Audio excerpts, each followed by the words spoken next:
ನಮಸ್ಕಾರ. S L ವಿಂದ Harish ಮಾತಾಡ್ತಾ ಇರೋದು. ನೋಡಿ, ನಮ್ಮ ತೋಟದಲ್ಲಿ ನಾನು ಇದು ಒಂದು ಈ ತೋಟ ಅಡಿಕೆ ಕಟ್ಟಬೇಕಾದ್ರೆ 10 ವರ್ಷದ ಹಿಂದೆ ಒಂದು ಬಾಳೆ ಗಿಡ, ಬಾಳೆ ದಂಟನ್ನು ತಂದು ಇದೊಂದು ಹಚ್ಚಿದ್ದು. ಇದು ಹೆಚ್ಚು ಕಡಿಮೆ ಒಂದು 10 ವರ್ಷ 11 ವರ್ಷ ಮೇಲಾಗಿದೆ.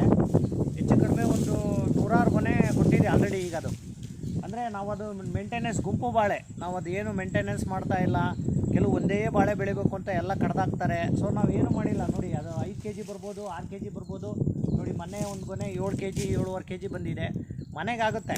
ಮನೆಗೆ ಈ ಥರ ವೇಸ್ಟ್ ಜಾಗ ಎಲ್ಲಿರುತ್ತೆ ನಿಮ್ಮದು? ವೇಸ್ಟ್ ಜಾಗ, ನೀರು ಚೆನ್ನಾಗಿ ಕೊಟ್ಟರೆ ಸಾಕೋದಕ್ಕೆ. ನಾವು ಅದಕ್ಕೆ ಅಷ್ಟು ಮೇಂಟೆನೆನ್ಸು ಕೂಡ ಮಾಡಿಲ್ಲ, ಯಾವುದು ಸ್ಪ್ರೇ ಕೊಟ್ಟಿಲ್ಲ, ಗೊಬ್ಬರನೂ ಕೂಡ ಹಾಕಿಲ್ಲ. ಬೇರೆ ಗಿಡಕ್ಕೆ ಯಾವಾಗಾರ ಹಾಕ್ಬೇಕಾದ್ರೆ ಉಳಿದ್ರೆ ಹಾಕ್ತೀವಿ, ಇಲ್ಲಾಂದ್ರೆ ಇಲ್ಲ. ನೀರು ಮಾತ್ರ ಸಫಿಷಿಯೆಂಟಾಗಿ ಕೊಡ್ತಾ ಇರ್ತೀವಿ. ನೀರು ವೇಸ್ಟ್ ನೀರು ಅಲ್ಲಿ ಹೋಗುತ್ತೆ, ಅಡಿಕೆಗೆ ಹಾಕಿದ ನೀರು. ಸೊ ಹರಿದು ಬಂದಾಗ ವೇಸ್ಟ್ ಜಾಗಕ್ಕೆ ಹೋಗುತ್ತೆ. ಸೊ ನಾ ಏನು ಹೇಳಿಕ್ಕೆ ಬಂದೆ ಅಂದರೆ, ಈ ಥರ ಗುಂಪು ಬಾಳೆ ನಿಮ್ಮದು ವೇಸ್ಟ್ ಜಾಗ ತೋಟದಲ್ಲಿ ಎಲ್ಲಿರುತ್ತೋ, ಅಂದರೆ ನೀರು ಸರಾಗೋಗಿ ಹೋಗೋಂಥ ಜಾಗ, ಸೊ ಅಲ್ಲಿ ಅಂಥ ಜಾಗಗಳಲ್ಲಿ ನೀವು ಇಂಥದ್ದನ್ನೆಲ್ಲ ಹಾಕ್ಕೊಂಡ್ರೆ ನೀವು ಬಾಳೆ, ನಿಮ್ಮ ಮನೆಗೆ ಬಾಳೆ ಆಗುತ್ತೆ. ಅಥವಾ ಪೂಜೆ ಹಬ್ಬ ಹರಿದಿನ ಇದ್ದಾಗ ನೀವು ಇನ್ನೊಂದು ಕಡೆ 30-40 ರೂಪಾಯಿ ತಂದು ಕಂದುಗಳನ್ನೆಲ್ಲ ತಂದು ಪೂಜೆ ಮಾಡಬೇಕಾಗತ್ತೆ. ನಾವು 10 ವರ್ಷದಿಂದನೂ ನಮ್ಮ ಮನೆಗೆ ಎಲ್ಲ ಪೂಜೆಗೂ ಇಲ್ಲಿಂದನೇ ಸಾಕಾಗ್ತಾ ಇದೆ. ನೋಡಿ, ಆಲ್ರೆಡಿ ಒಂದು ವಾರದಿಂದ ಒಂದು ಗೊನೆ ಬಂದಿತ್ತು, ಈಗ ಮತ್ತೊಂದು ಗೊನೆ ಬರ್ತಾಯಿದೆ. ತಿಂಗಳಲ್ಲಿ ಆರಾಮಾಗಿ ಒಂದು ಗೊನೆ ಅಂದರೆ ಮನೆಗೆ ಇವಾಗ ಮಾರ್ಕೆಟಲ್ಲಿ 50-60 ರೂಪಾಯಿ kg ನೀವು ದುಡ್ಡು ಕೊಟ್ಟು ತರ್ತಾ ಇದ್ದೀರಾ. ಸೊ ನೀವು ನಿಮ್ಮ ತೋಟದಲ್ಲಿ ಈ ಥರ ವೇಸ್ಟ್ ಜಾಗದಲ್ಲಿ ಬದು ಅಥವಾ ಸೈಡಲ್ಲಿ ಎಲ್ಲರೂ ವೇಸ್ಟ್ ಜಾಗದಲ್ಲಿ ಹಾಕ್ಕೊಂಡ್ರೆ, ಅದು ನೀವು ನೀರು ಕರೆಕ್ಟಾಗಿ ಮೇಂಟೈನ್ ಮಾಡಿದರೆ ಸಾಕು. ಗೊಬ್ಬರ ನೀರು ನಿಮಗೆ ಸರಾಗವಾಗಿ ಬೆಳೆಯುತ್ತೆ. ನೋಡಿರಿ, ನೀವು ನೋಡ್ತಾ ಇರ್ಬೋದು, ಹೆಚ್ಚಿಗೆ ಒಂದು 10-15 ಬುಡಗಳಿದ್ದಾವೆ. ತಿಂಗಳ ಬರ್ತಾನೆ ಇರುತ್ತೆ. ಒಂದು ಜಾಸ್ತಿ ಒಂದು ಕಡಿಮೆ ಆಗಿರ್ಬೋದು, ಬರ್ತಾನೆ ಇರುತ್ತೆ. ನೋಡಿ, ನೋಡ್ತಾ ಇರ್ಬೋದು, ಇಲ್ಲೂ ಕೂಡ ಒಂದು ಬಂದಿದೆ ಇವಾಗ. ಸೊ ಇದು ರೀಸೆಂಟಾಗಿ ಒಂದು ಕಟ್ ಮಾಡಿದ್ವಿ. ಆಟೋಮೆಟಿಕ್ ಅದು ಹಣ್ಣಾದ ತಕ್ಷಣ ಅದೇ ಬಿದ್ದಿತ್ತು. ಮಂಗಗಳು ಬಂದು ಒಂದು ಚಿಪ್ನ ತಿಂದೋದು, ಉಳಿದಿದ್ದು ನಾವು ತೊಗೊಂಡ್ವಿ. ಸೊ ಅದು ಯಾವಾಗ ಬೀಳುತ್ತೋ ಆಮೇಲೆ ನಾವು ಕಡಿಯೋದು.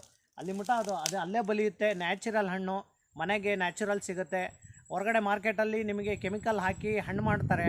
ಸೊ ಅದನ್ನು ತಪ್ಪಿಸ್ಬೋದು. ನಿಮ್ಮ ರೈತರು ಯಾರಿದ್ದೀರೋ, ಸೊ ಈ ಥರ ನಿಮ್ಮ ಒಂದು ನಾವು ಸುಮ್ಮನೆ ವೇಸ್ಟ್ ಒಂದು ಬುಡ ತೊಗೊಂಡೋಗಿ ಹಾಕಿದರೆ ವೇಸ್ಟ್. ಅದೇ ನೀವು ದುಡ್ಡು ಕೊಟ್ಟು ತರಬೇಕಾಗಿಲ್ಲ. ಒಂದು ಅಕ್ಕಂಡು ತೊಗೊಂಡೋಗಿ ಹಾಕಿದರೆ ಬೇಕಾದಷ್ಟು ಬೆಳೆಯುತ್ತೆ. ಇದೇ ಥರ ನಂದು ಇನ್ನೊಂದು ತೋಟದಲ್ಲೂ ಹಾಕಿದ್ದೀನಿ. ವರ್ಷ ತಿಂಗಳ ಬರ್ತಾನೆ ಇರುತ್ತೆ, ಮಲ್ಟಿಪ್ಲಿಕೇಶನ್ ಆಗ್ತಾನೆ ಇರುತ್ತೆ. ತೋಟದಲ್ಲಿ ಕಮರ್ಷಿಯಲಾಗಿ ಬೆಳಿಬೇಕು ಅಂದರೆ ಗುಂಪು ಬಾಳೆ ಬಿಟ್ಟು ಒಂದೇ ಬೆಳೀರಿ ಅಂತ ಹೇಳ್ತಾರೆ.